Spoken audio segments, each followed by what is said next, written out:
we're ready for part 3. We're back and we're ready for part 3, which is the waistband. Now I'm going to show you 2 different ways to achieve the waistband, and it's really up to you which one you choose. The first one is the attached elastic instructions. Now, if you're adding a drawstring, you will do that first. I'm not going to show the drawstring this time, but the instructions are in the tutorial.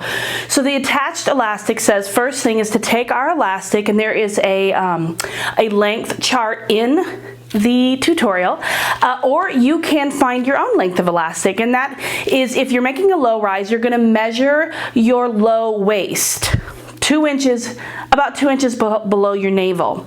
Now, if you're making a regular rise, you're going to measure your natural waist. Then you're going to subtract 1.5 to 2 inches, and that will be your length requirement of your elastic. Now, I've already done that, and you are going to overlap the ends by 3/8 of an inch, excuse me, and you're going to sew them together. And now you have an elastic circle. This is going to be your waistband. So we've done that, so that's exciting. Now the next thing to do is to mark the quarters.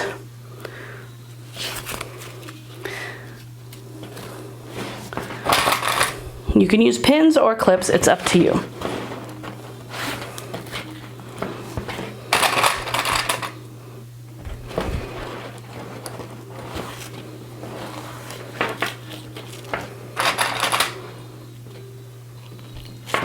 All right, so we've done that. Now we're going to move on to the next step. Now it's step 3 is telling us to mark the pants into quarters. So we've got our pants here. All right, oopsies. So we're gonna mark the front and back seams here.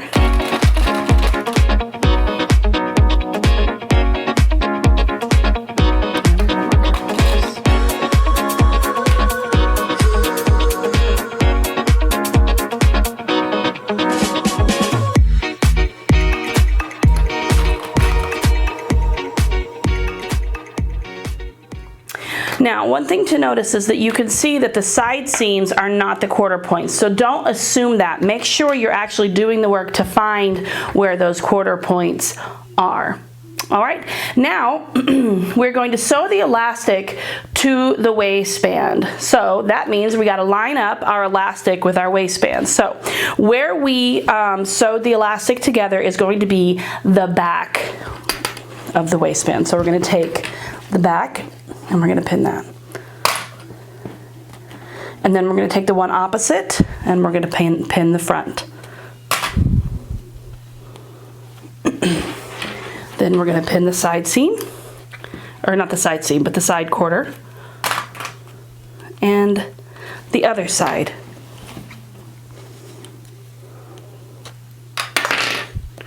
So now that we've attached this at our quarter points, it's time to sew along this top edge. You can use a stretch stitch or a zigzag stitch or a serger. I'm going to be using a serger, and I'm going to start at the back seam, and then you're going to stretch. So you're going to take your time and you're going to stretch the elastic to where the fabric is flat like that. All right, so we're going to take our time, and I'll be right back.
Okay, as you can see, I have attached my elastic to my waistband. Now the next thing I'm going to do is I'm going to fold this elastic over. I'm going to fold it to the wrong side. So just like this, and matching up these seams.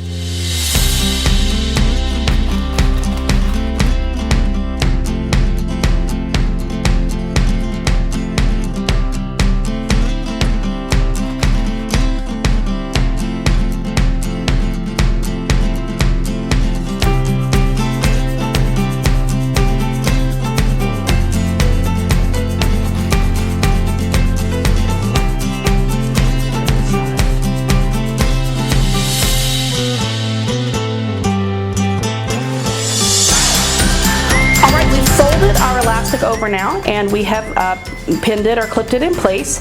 Now it's time to finish up the waistband and sew 1/8 of an inch while stretching the elastic. So again, you want your fabric to be taut and flat, and you're going to sew 1/8 of an inch from the edge of the elastic. Let's do that.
All right, so here we are. We've got our elastic all in place. Now, I meant to tell you, this is just a little tip. If you'd like to add a tag to the back of the pants prior to sewing, to top stitching that down, you weren't gonna wanna slip the tag up under there. Now, I do suggest a tag because sometimes it can be difficult to tell the front from the back. So even if a tag or a little piece of fabric or something that just tells whoever you're making these for, this is the back. So anyway, we've got one done. I'm gonna set that to the side, and we're going to do the next method. Let's work on waistband number 2. This is the casing method. Now, you can also put a drawstring in here, which I'm not going to do again, but the instructions are very simple to do that. Now, you're going to do the same method regarding your elastic. You're going to measure and you're going to subtract. But this time you're not going to, you bring it together and sew. You're just going to have one long piece. But we're going to set that to the side for a second, because that's not what we need to handle now. We've got, I made a second pair of capris. And so here we are. We've got them wrong side out. So what we're going to do is we're going to take the top all the way around, and we're going to fold and press down 1/4 of an inch, okay? So let's do that.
we've done that, the next part of that is to turn again another 1.5 inches. And then we're going to press that as well.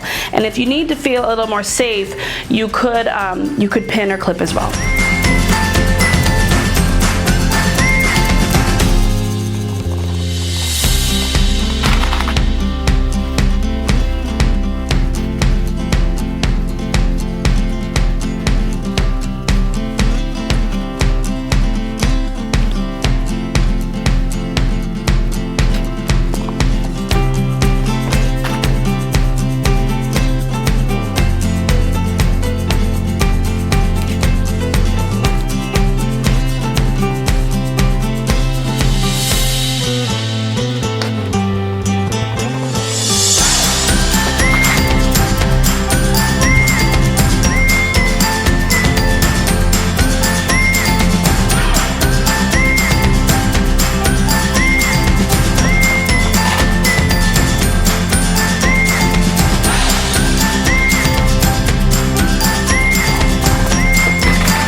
So here we are. We're going to start 1 inch from the center waist seam here, the center waist, and we're going to stitch all the way around, stopping 1 inch from the center waist on the other side. Let's get sewing.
So we've got our casing all sewn, and we've got our opening right here.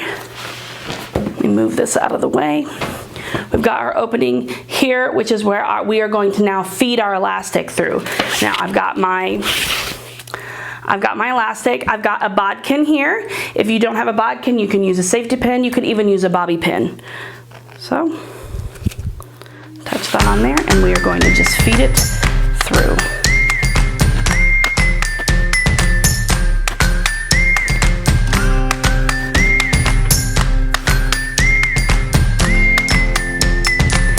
Can be snug at times, so you just have to, there we go, especially around the seams, it can get snug.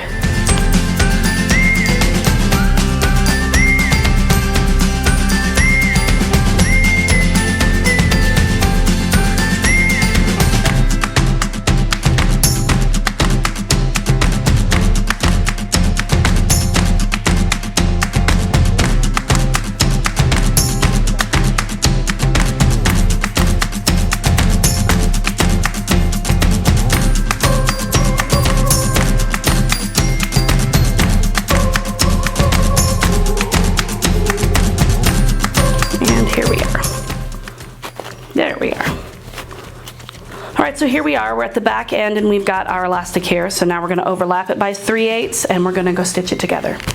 Okay, I've stitched my elastic together, and here you can see we've got our waistband, but we have not closed our hole here. And this would be the time to add a tag if you want. So we'll slide our tag in between the fabric and the elastic. And we will clip. Okay, now that that's clipped, we're going to close this with a straight stitch.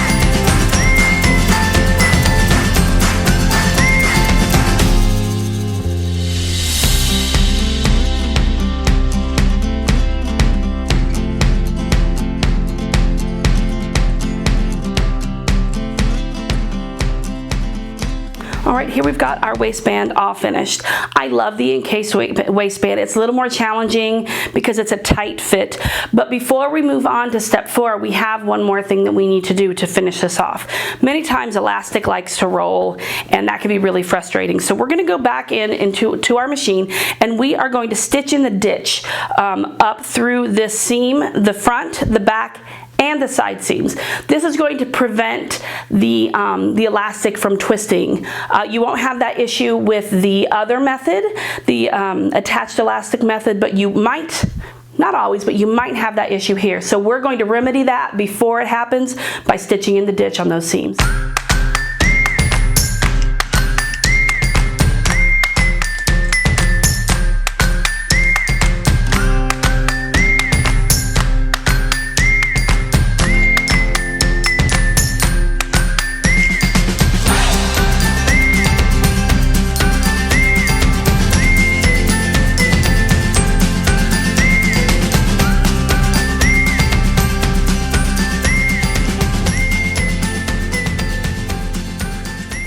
All right, done. Now we're ready for part 4.